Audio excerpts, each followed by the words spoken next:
et les portes du paradis s'ouvrirent devant le pécheur. Et il avança dans la lumière céleste.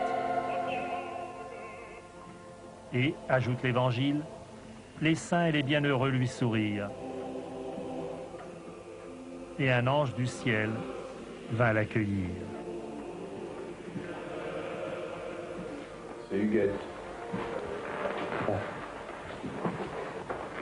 Cet ange, c'était Madame Huguette Bidan, à l'époque chez Plon.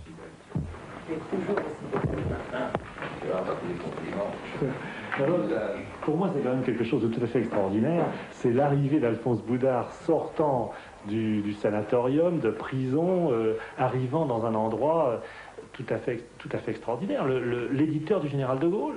Oui, la librairie Plon, grande dame de l'édition française, abritait dans son catalogue, effectivement, des généraux, dont un grand qui n'était pas des moindres, abritait des gens d'Europe, des gens du clergé, des académiciens, et tout cela vivait dans une atmosphère extrêmement confinée. Dans les escaliers, il y en avait qui déambulaient moderato, hein, je disais ça.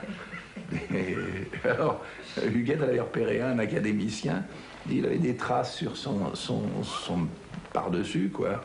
Et on dirait qu'il y a eu des escargots qui sont passés. Le mec, ah oui, c'est là, il était à l'Académie française, mais tu vois, tu pourras devenir un jour académicien. Alors oui, en fait, est-ce que c'est une éventualité envisagée, ça? Bah oui, mais alors pour faire pluguer, je me ferais mettre des patins à roulettes, tu vois, pour circuler, parce que si je dois faire le petit train et faire marrer les jeunes écrivains, je dirais mieux rester chez moi. Ce qui, me stupéfie, c'est comment Alphonse a pu atterrir ici. Ce livre nous a été apporté par la femme du président des directeurs général de l'époque, qui était Thierry de Clermont-Tonnerre. C'est une cousine à elle qui lui avait donné. Bon. Et c'était pas le manuscrit des Cloportes, c'était le manuscrit de ce qui sera plus tard les combattants du Petit Bonheur. Et ça a été lu par Robert Poulet et par Michel Tournier. Voilà.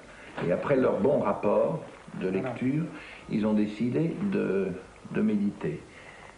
Alors, ça s'est passé, j'étais encore à l'hosto, j'étais en train de me faire couper des côtes. J'étais à l'hôpital Marie-Lanne-Longue et j'ai vu arriver Madame Clermont-Tonnerre, c'était l'hiver, elle était en manteau de vison, je ne sais quoi, tous les loques-du autour, ils disaient qu'est-ce que c'est que ça, suivi d'un type de l'édition que tout le monde prenait pour un PD, il n'était pas PD, mais comme il était dans l'édition, ils ont tous un genre comme ça, et ils m'ont dit voilà, vous êtes un grand auteur, etc. Je me suis méfié. Oui, pourquoi?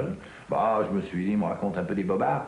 Et il voulait me méditer le livre qui s'appelait Les vacances de la vie, que j'avais écrit à Fresnes en 58. Et moi, je l'avais relu et il ne me plaisait plus. Alors je leur ai dit, non, je ne vais pas vous donner ça, j'ai autre chose que j'ai fait depuis, qui s'appelle La métamorphose des Cloportes. C'est le premier contrat d'Alphonse Boudard. D'ailleurs, il ne s'appelait pas encore Alphonse Boudard, d'ailleurs, il s'appelait... Non, il avait décidé de s'appeler Adolphe Boudard. Ah non, c'est eux, j'en avais dit Alphonse, et ils avaient marqué Adolphe. Alors je dis, là vraiment, là c'est pas le truc. Hein. Alors qu'est-ce qu'on lit là-dessus? Monsieur X... Alors on lit donc ce contrat d'édition entre Monsieur X. Voilà, Monsieur X, qui prend comme pseudonyme Adolphe Boudard, demeurant au château du Grand Lucé, dans la Sarthe. C'était un château, hein, c'était... Ah ben, quand j'ai vu l'ancien patron, Monsieur Bourdet, il a eu le château, il dit, vous avez le temps d'écrire dans votre château? Mais je lui dis, on est 350 châtelains dans mon truc. J'étais pas tout seul comme noble là-dedans, mais les 350. Et tous les poivreaux du coin, quoi. C'est ça là, quoi. Ouais. Alors, les droits d'auteur sont fixés à une somme de 2000 francs, nouveaux francs, bien sûr. C'était pas beaucoup, surtout pour 3 livres. Mais probablement que le directeur littéraire de l'époque, ayant senti en Alphonse Boudard qu'il tenait une vedette, a pris la précaution de l'engager pour 3 romans. Ce qui est un peu monnaie courante d'ailleurs dans l'édition, quand il s'agit de jeunes auteurs qu'un éditeur découvre. C'est Michel Tournier qui est venu me chercher avec une bagnole. Je ne connaissais pas, il travaillait là. Alors, il m'a amené. Je venais et j'étais opéré 15 jours avant. On m'a dit que je trimballais un sac de sable. Et alors, j'ai signé le contrat. C'est là que j'ai fait connaissance d'Huguette Bidan. Mais voilà, la dame qui s'occupe de promouvoir le livre auprès des libraires. J'ai dit, bon, c'est vraiment la personne la plus essentielle dans cette maison. On est devenus potes de cette façon. Et elle m'a dit un petit peu comment me diriger. Et alors, je ne savais rien. Elle m'a dit, il y a une dame qui est là, qui s'occupe de je ne sais quoi dans un bureau de la promotion. Il faut faire attention, on est un peu dur de la feuille, il faudra crier. Puis tel autre en bas, bon, ça, là, c'est pour les services de presse. Alors je me suis gouré, j'ai été gueulé comme un veau dans le bureau d'une bonne femme. Il a dit, qu'est-ce que c'est que cet énergumène? Alors, il y avait à un moment donné un directeur littéraire qui était tout à fait étonnant ici. Il sortait d'une boîte comme ça, d'une autre époque. Il avait les cheveux à la Rudolph Valentino, mais il avait 70 piges, tu vois. Alors, il s'était éteint, les sourcils faits, col d'Astrakhan, il sortait là, il titubait un peu, il allait dans son bureau, il ronflait. Puis de temps en temps, il recevait un auteur. Je dis, mais votre dernier ouvrage, etc. Alors bon, je l'écoutais, moi je m'en foutais de ce qu'il pouvait dire, tu vois. J'ai demandé un chèque. Alors, toujours des histoires avec le chèque. Alors une fois, il y a un auteur furieux qui est entré là, il ne voulait pas lui filer du pognon. Il lui dit, mais alors, l'insulte suprême. Il dit, allez vous faire enculer. Enfin, c'était pas un auteur de l'Académie française, je te signale. Et on dit, bon, le monsieur en question lui a dit, écoutez, c'est une éventualité, mais ça ne nous avancerait pas beaucoup.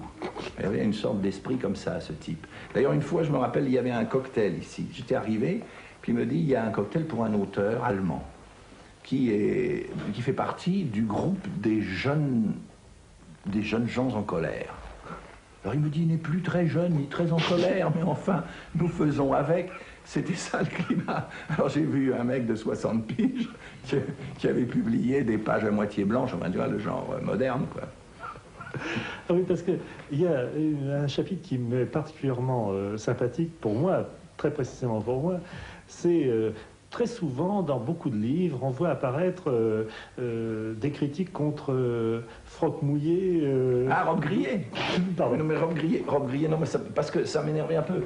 Je sortais de mes machins, j'avais appris tout doucement à écrire, et puis je faisais ma petite cuisine, et puis alors je voyais des trucs qui faisaient des descriptions de tables, de téléphones, de clés, tout ça. Je me disais, c'est les grands romans, c'est ça qu'on traduit à l'étranger et tout. Là, je comprenais pas du tout. Ça, c'est quelque chose qui m'échappe toujours. Là, il me semble qu'il y a une espèce d'énorme bluff. Alors, ça me faisait marrer de les gratigner, mais il n'en a rien à foutre. Il est traduit en 18 langues, il y a des chairs et tout va bien. Ouais. Alors, j'ai jamais emmerdé, finalement. Parmi les animosités ou les agacements, je veux dire, est-ce que les critiques, ça a été aussi... Il y a une sorte de critique qui suit le mouvement. Il y a quand on leur dit boudard, ils disent truculence, gna gna gna, ils ont un petit refrain, puis salut, hop, ils lisent pas d'ailleurs. Puisque quand j'ai publié le beat qui s'appelait Les Matadors, j'ai eu un critique dans le Sud-Ouest qui a dit, j'ai reçu le merveilleux livre de Boudard sur la tauromachie, qui est tout à fait extraordinaire, etc. Alors ça, j'ai gardé ça dans mes pièces de musée quand même. C'est chez Plon qu'ils n'avaient pas voulu que ça s'appelle Bleu Beat, parce que c'était contraire. Oui, alors parce qu'à ce moment-là, alors là, Huguette a assisté à quelque chose, pour vous le dire. Le directeur littéraire disait, ce titre, n'est-ce pas alors avec son ton comme ça, il dit, bleu, ça c'est très bien, mais beat, alors...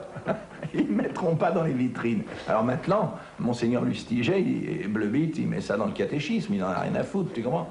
C'était l'époque. La Métamorphose va devenir un film à succès. La cerise aura le prix Sainte-Beuve et Alphonse va publier une douzaine de livres en 20 ans. En 1977, le prix Renaudot vient couronner Les combattants du petit bonheur. Une œuvre dans la lignée de Rabelais, de Céline, de Marcel Aimé. De la Métamorphose à la fermeture, beaucoup d'éclat de rire.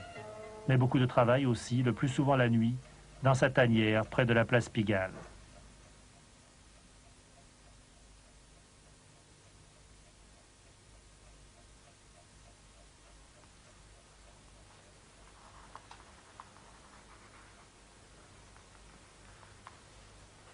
Vous écrivez comme ça?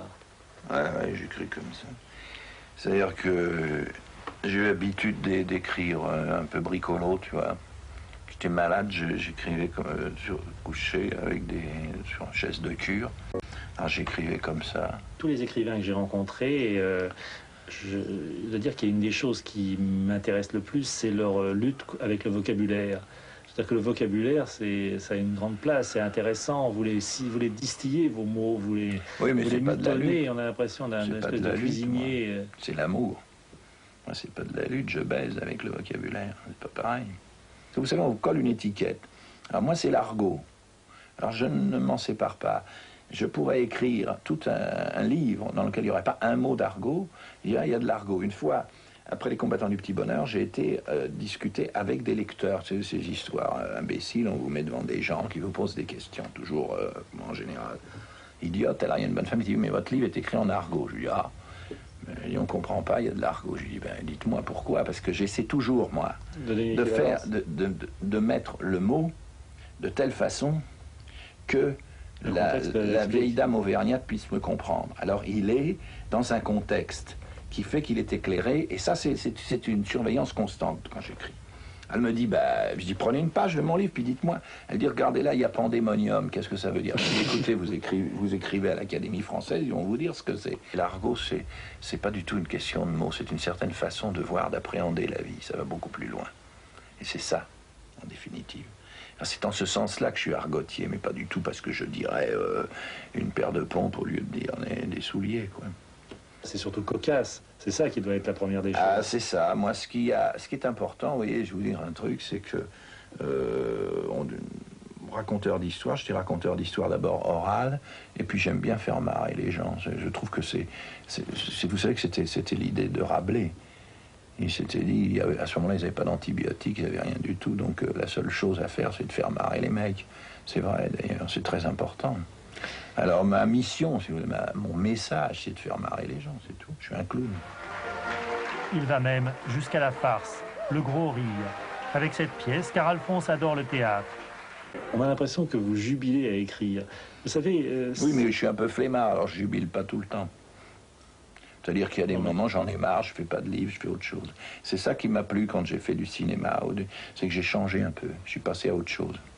Et avec des conflits, des salades infinies, mais c'est ça qui m'amuse aussi, c'est la vie. Utilisant son expérience personnelle, Alphonse Boudard va participer au scénario d'une dizaine de films pour Gabin, Simone Signoret, Delon et bien d'autres.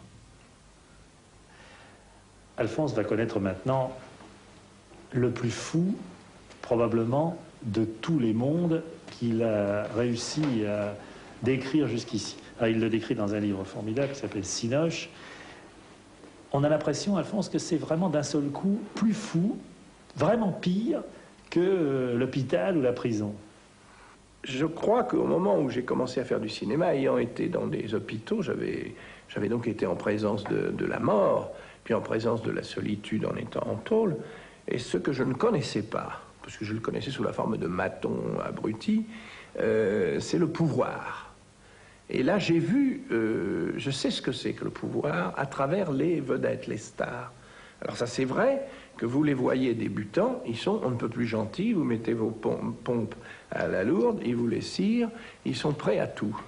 Et puis au fur et à mesure qu'ils grossissent, alors ils deviennent, en général, je sais bien, il y a des exceptions, hein, mais ils deviennent des tyrans. Et il y en a certains, tout le monde est autour d'eux, on attend ce qu'ils vont dire, on change le texte, hein, et il est là, c'est la star, comme il pèse beaucoup de millions, c'est lui qui conditionne tout. J'avais fourni la base du film qui a donné Le Tatoué, mais il n'y a pas une ligne de moi dans le résultat. Je me suis donc retiré de cette affaire.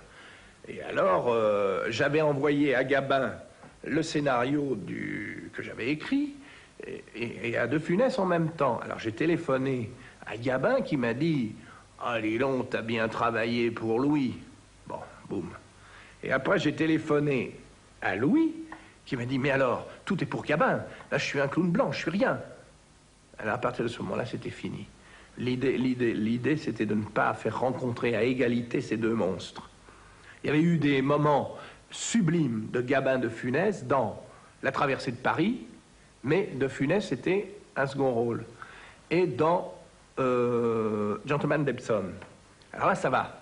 Mais du jour où De Funès est devenu lui aussi une grande star, il est évident que c'est difficile d'être au pouvoir à deux, la cohabitation. Et on est gouverné par De Funès et Gabin, vous comprenez? Alors ça, c'est difficile. On n'en finit pas. J'ai eu... Alors là, il y a les propositions. Alors quand on commence à avoir un peu un nom, il y a un tas de zèbres qui vous font des propositions. Alors il y a un type qui un jour... Alors ça, je me rappelle, j'en ai eu d'extravagantes, mais celle-là est la plus belle. Alors, les films s'appelaient les films de l'air, L''AIR. Siège social à pas péter, boîte postale à Courbevoie. Alors, le mec m'envoyait un scénario en me disant, voilà, est-ce que vous pouvez faire l'adaptation? Ça s'appelle La fiancée de Duguesclin. Bon. Alors, je lis les quelques pages qu'il avait rédigées péniblement, parce que alors là, il y a une bande d'analphabètes incroyable.